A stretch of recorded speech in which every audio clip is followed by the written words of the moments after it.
అరే మిత్రమా, ఇలాంటి గుండెలు జల్లుమనే క్రైమ్ వీడియోలు మీ కళ్లలో థ్రిల్లర్ సినిమాలా కనిపించాలంటే మన ఈ ఛానల్ని సబ్స్క్రైబ్ చేసి బెల్ ఐకాన్ని గట్టిగా కొట్టే.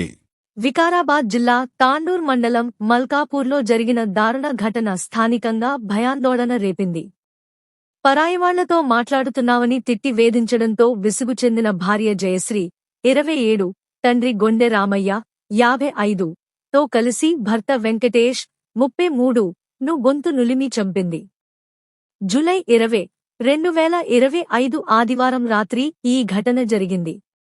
వెంకటేష్ ఓ ప్రైవేట్ కంపెనీలో డ్రైవర్గా పనిచేస్తూ కుటుంబాన్ని పోషిస్తున్నాడు. జయశ్రీకు 2018లో వెంకటేష్తో వివాహం జరిగింది.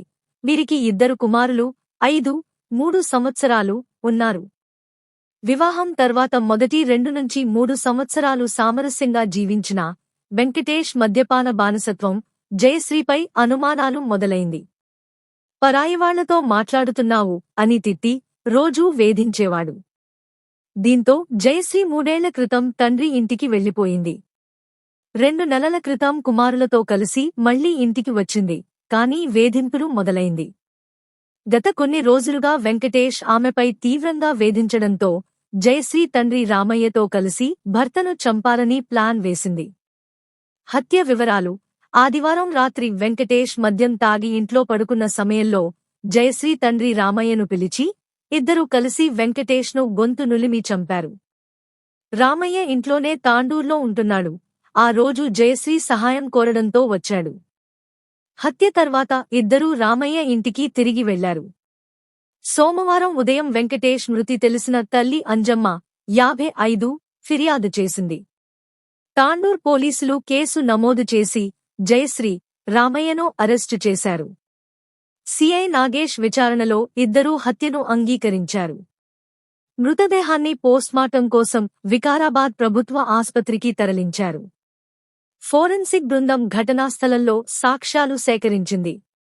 ఈ ఘటన మల్కాపూర్లో భయాందోళనలు రేపింది మరియు వైవాహిక వివాదాలపై చర్చలు జరుగుతున్నాయి. అదనపు వివరాలు: స్థానిక వార్తల ప్రకారం వెంకటేష్ మద్యపాన బానిసత్వం కారణంగా గత 6 నెలలుగా జయశ్రీపై తీవ్ర వేధింపులు జరుగుతున్నాయి. ఆమె తండ్రి రామయ్య గతంలో కూడా ఈ విషయంలో పంచాయతీలు పెట్టాడు, కానీ మార్పు రాలేదు.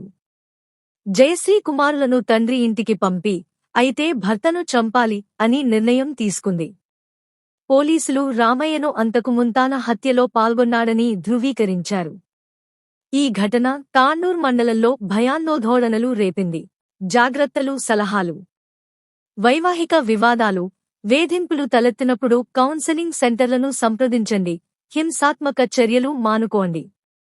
మద్యపాన బానిసత్వం ఉన్నవారు 104 లేదా 1800 -11 డినిక్షన్ హెల్ప్ లైన్లకు సంప్రదించండి. ఇది కుటుంబ హింసకు దారితీస్తుంది. గృహ హింస ఎదురైనప్పుడు 100 లేదా 181 మహిళా హెల్ప్ లైన్కు ఫిర్యాదు చేయండి. కుటుంబ సభ్యులు లేదా స్నేహితులతో పంచుకోండి. కుటుంబ వివాదాలు తీవ్రమైనప్పుడు గ్రామ పెద్దలు లేదా స్థానిక అధికారుల సహాయం తీసుకోండి. పంచాయతీలు పెట్టండి. సమాజంలో వైవాహిక వివాదాలు, మద్యపాన బానిసత్వం, గృహ హింసపై అవగాహన కార్యక్రమాలు నిర్వహించాలి. అనుమానాస్పద చర్యలు గమనించినప్పుడు స్థానిక పోలీసులకు సమాచారం ఇవ్వండి.